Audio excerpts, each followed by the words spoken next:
So how long have you been an orchardist, and what got you interested? So I've been working full-time as an orchardist probably 5 years or so, which is not very long relative to some of the other people that are being interviewed.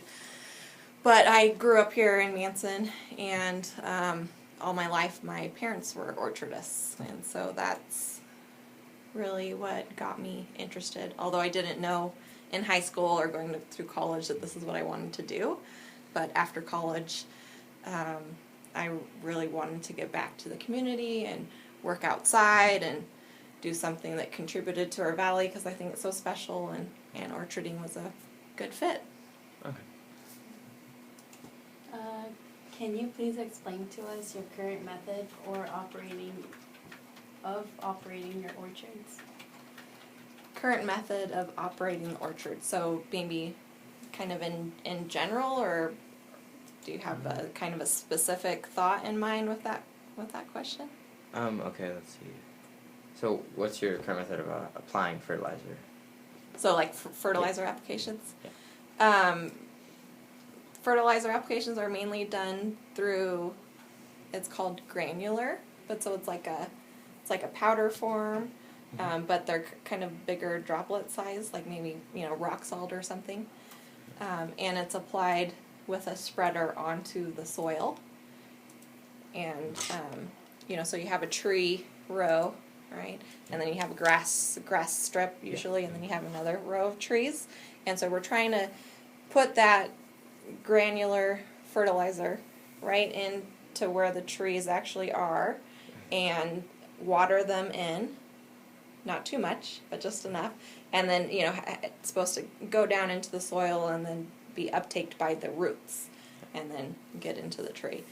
And although varieties are a little different, for the most part it's about 2 applications of fertilizer a year. The first time is sometime during the spring.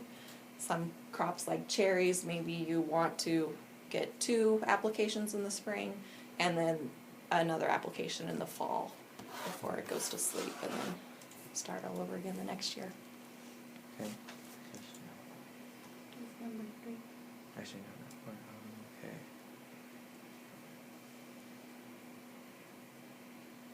So what considerations do you take into the effect when you choose your fertilizer? So lots of orchards, ours included, is established, meaning it's been there for lots of years, and so there's a lot of year after year knowledge that you gain. You put so many pounds of fertilizer on, and how good did your crop do, and year after year after year you have a pretty good idea of what you think your crop needs, or what that block needs, because each block could be different, for a number of different reasons. One, the variety, and then the soil may be different there, or how much sun it gets, or all sorts of different aspects that go into that.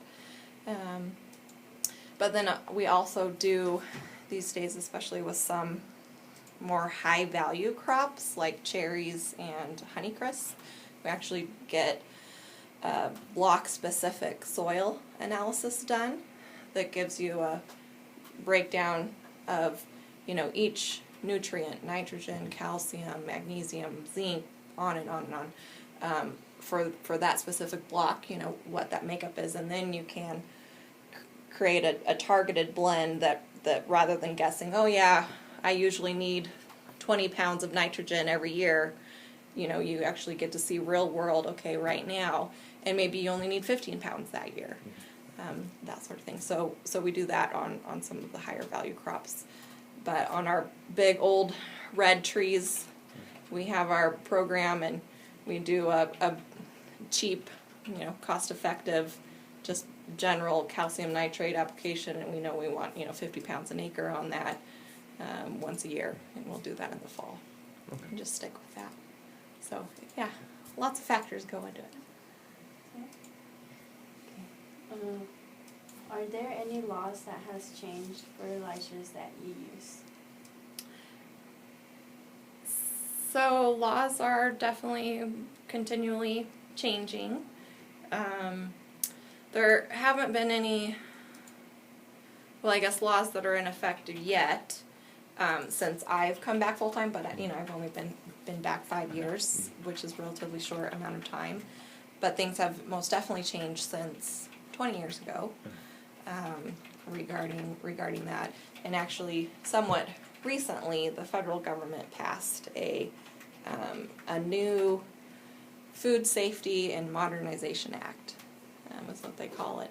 And it is kind of a whole new kind of era that the government is getting in with regard to food safety.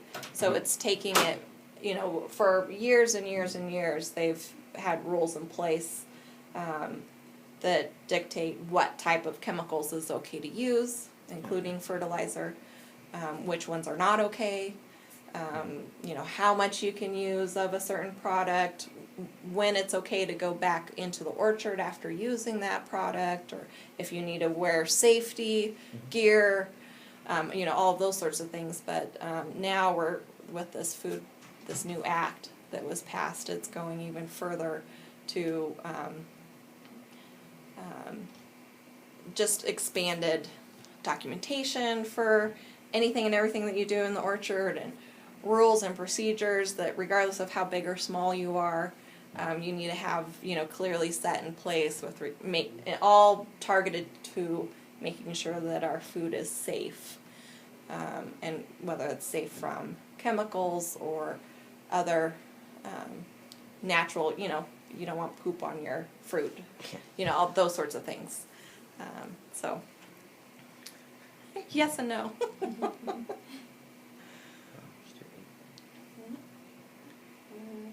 Has your crop yield increased or decreased over time? If so, what caused it to? That's a good question. So I would say that over time the crop has increased, although it varies depending on what block you're talking about. Most orchards, ours included, we have a whole bunch of different what we call blocks, and then those blocks we have different types of fruit. So maybe we have a block of Red Delicious, but then we also have a block of pears, and then we also have a block of cherries, and then we have some Honeycrisp. And different acreages amounts of those, and some of those are older than you guys, and some of them, we just planted in the last 5 years. And so,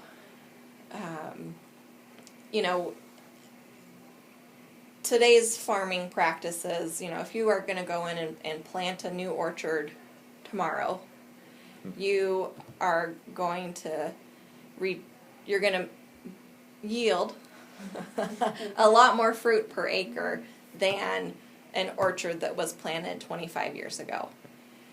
And that is primarily because of the way they are planting them, though. In that 25-year-old orchard, the trees are 18, 20 feet apart. Yeah. And today's orchard, they're planting them 3 feet apart, 1.5 feet apart. I mean, crazy, boom, boom, boom. And you guys have probably seen it. Yeah. Those younger trees, and then you have these poles and wires and to support them, because you are really pushing them up, and they're not, this kind of big old structure that can support themselves. They're a lot smaller diameter. And so that coupled with fertilizer, nutrients, and how you prune and thin them are creating much higher yields per acre than the old standard. But like our orchard, we have a mix of that still. Oh, okay. So we still have those old, and they're, over time, they've been fairly consistent. Okay. Even though it's 25 years old, it's still producing as much fruit as it did 5 years ago or 10 years ago. But there is a life, you know, there's a maximum life of an apple tree, and eventually it is going to get so old that, yeah, it's just not going to be able to produce as many apples as it used to, and then that's the time to replant. So just one more question. It's kind of a little off topic, but so, like I've seen those like wind turbines in orchards. What are those for? Yeah, so we call those wind machines generally, and they are for frost protection. So in the springtime, you know, the trees start waking up and growing flowers and leaves, and the flowers will turn into the fruit. But sometimes it still gets cold at night. Oh. And if it gets too cold, that flower will die, and then you won't have any fruit. And so what the wind machine does, you turn that on, and it pushes, because warm air Rises. Yeah. is less dense than cold air, so warm air generally rises. So when you have that wind machine going up, the idea is that it pushes the warm air back down, or at least helps circulate that air, which will be warmer than just letting all of the cold air settle down at the bottom near the trees. Okay. Thank you. Good question, yeah.